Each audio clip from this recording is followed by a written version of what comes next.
Y'all, today's going to be a great day. Today we're talking about GLP-1s. We're talking about in a way where if you wanted the GLP-1 result without taking GLP-1s, here's exactly what I would do. Number one, everyone already has a GLP-1. Surprise! It's a hormone produced in the gut. It regulates blood sugar, affects appetite, digestion, metabolism, and brain signaling, aka food noise, right? Leptin and ghrelin. It helps you feel full, eat less, and burn more efficiently. Okay. Ozempic, and if we're just going to talk about one, Ozempic feels necessary because the average person's gut is under chronic distress, which causes natural GLP-1 production to be suppressed by the way we eat, live, and treat our gut. The cells in our gut that produce GLP-1 are highly sensitive to inflammation, our microbiome, and gut lining. Our culture is heavy on things that stresses our gut out.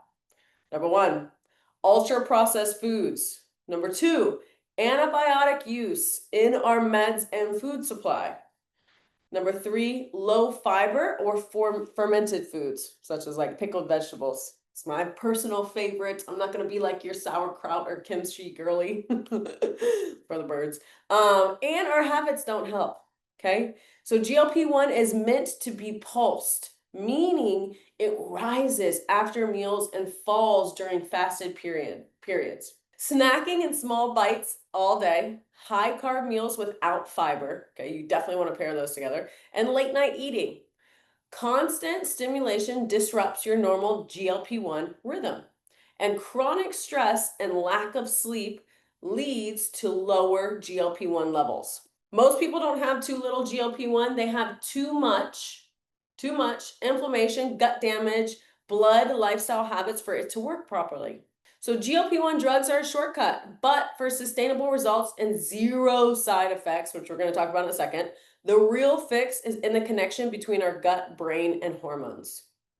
Here's how. What to eat to enhance GLP-1. High fiber foods. Some examples: oats, chia, flax, lentils, cooked and cooled potatoes, resistant starches. Okay, so like cooked and cooled rice and potatoes. Healthy fats, avocados, olive oil, fatty fish like salmon, right? High omega-3s, raw nuts, fermented foods, when we just talk about pickled vegetables, kefir, sauerkraut, miso, kimchi, kombucha you could throw in there. It's not like a fermented food, but it's a fermented drink.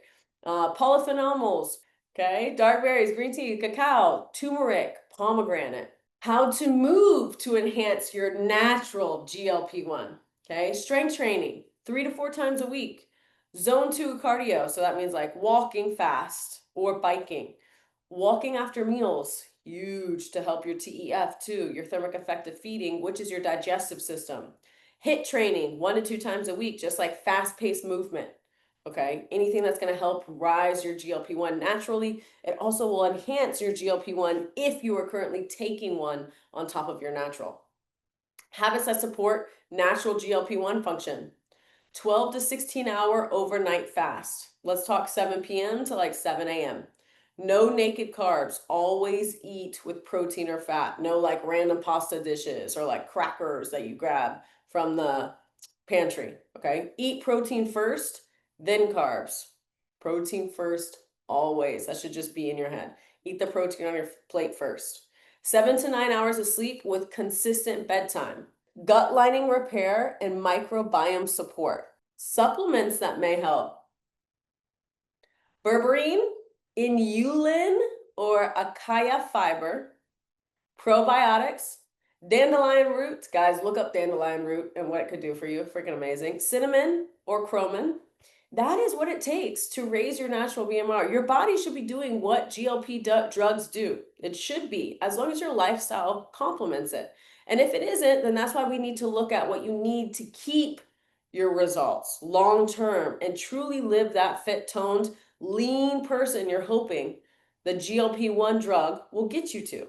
Okay. It might get you there, just like keto might, just like carnivore might, just like starvation might, low carb might. See where I'm going? But it's not the solution. It's another quick fix, and it's an expensive quick fix. I work with quite a few women on GLP-1s, and I'm not saying that they are evil and no one should be taking them. That's not what I'm saying. But I'm saying they should be utilized as a tool, not the solution. Everyone's chasing GLP-1 weight loss drugs these days.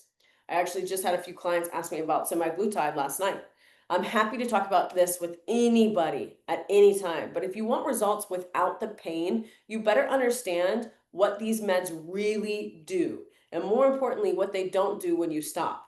So strap in, because we're going to be savage but professional today on what exactly the dark side of GLP-1s could do. So like the side where if your genetic makeup doesn't work with the drug, or your lifestyle habits doesn't work with the drug, what side effects could possibly happen for you. Okay. I've coached women who have refused to be, defined by medication. I've helped women reverse type 2, get off big pharma meds. I've helped women lose 100 pounds, fix their metabolic makeup by metabolic priming, right? All these things just mean more lean muscle mass. I've helped hormones, gut health, stress.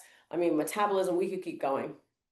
The big kicker is making sure you understand what could possibly happen depending on what your lifestyle is, what your genetic makeup is, etc. So the truth of GLP-1 meds that are powerful, but not without cost for those that it doesn't work for. Common side effects that I've heard, I've even had clients who've had major side effects like this.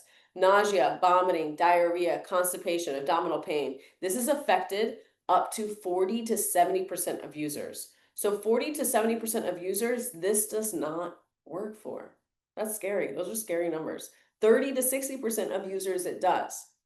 Okay, but the Ozempic face is rapid weight loss in the face, right? You can see hollow cheeks, jowls, and saggy skin.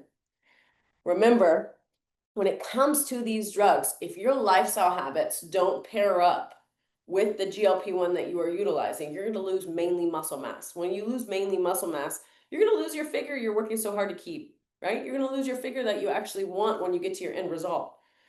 So, less common but more serious are risk of pancreatitis, gallbladder disease, and bowel obstruction. I've heard that a lot. Rare but serious, and this is actually found in rodents that they were testing it on. I don't like that we tested on rodents, but it is what it is. Thyroid C-cell tumors have happened in rodents, but we don't know the correlation or the relevance in humans. That's still unknown. Kidney injury. So if you have kidney issues, I wouldn't even take a GLP-1 because it's not worth it. New studies show slight uptick in neovascular, age-related muscular degeneration. Okay, what that means, it's fancy terms for vision loss. That's fucking scary. Hair loss and Ozempic mouth, meaning like you're just dry, like cotton mouth all the time. Those are super common. Okay. But some people are like, you know what? Lose my hair, but get rid of this weight. Yeah. It's like hand in hand. I'm just here to tell you guys what the side effects are so that you can make your own decisions. Some users develop anti-drug antibodies, okay, reducing drug efficiency and triggering allergic reactions. God bless. I did have a client who had a major allergic reaction. She actually did not finish with me. And I just want to say this. I never push GLP-1s, ever, because we have natural GLP-1s. So I'm going to teach you how to freaking light that thing on fire inside you. So issues like hypotension, low blood pressure, fainting, kidney stones, arthritic flare-ups can crop long-term use. So the real fallout when you stop. So let's say you started a GLP-1, you're having amazing results. You're like, let's go, let's go, let's go. You're on GLP-1 for maybe a year, 6 months to a year, right? Or more than that, okay? When you take off or you stop using your GLP-1, you're not returned to baseline. Your body misses that GLP-1 at that point. So your appetite's going to spike back. You're often worse than before. Your blood sugar rebounds. Okay, blood sugar is definitely not what we want. Frequent urination, right? You're peeing all the time, blurred visions, headache, nausea. You don't want that because you're going to lose momentum and whatever it is you're losing. Most patients regain the weight and then some within a year after they stop. There's actually studies out there, and that's 50+% gain the weight back and more because they have not fixed the underlying issue, the root cause, which is your lifestyle. Okay, I'm going to make a correlation or connection or an analogy, right? It's the same as like my lipo clients.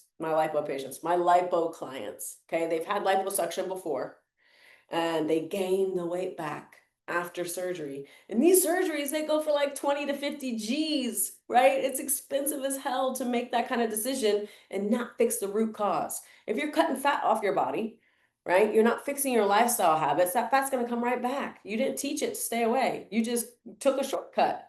Without pairing it with the lifestyle changes, discontinuing leaves you worse off than before. If you do pair it with lifestyle changes, remember you can utilize it as a tool. No sustainable habits means no lasting results.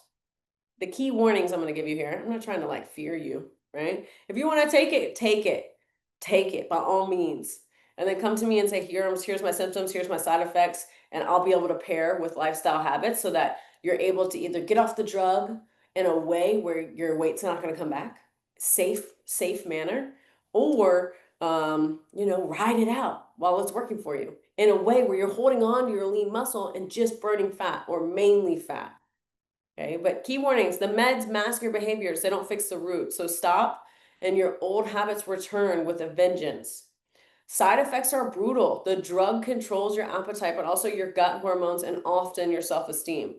Financial and emotional cost is high. Mental rebound is real and sustainability is zero. So that's why I want to recap that natural GLP-1, everyone has it in your gut. Everyone has a natural GLP-1 in your gut. So if you want a GLP-1, you just need to light the fire of the one you already have.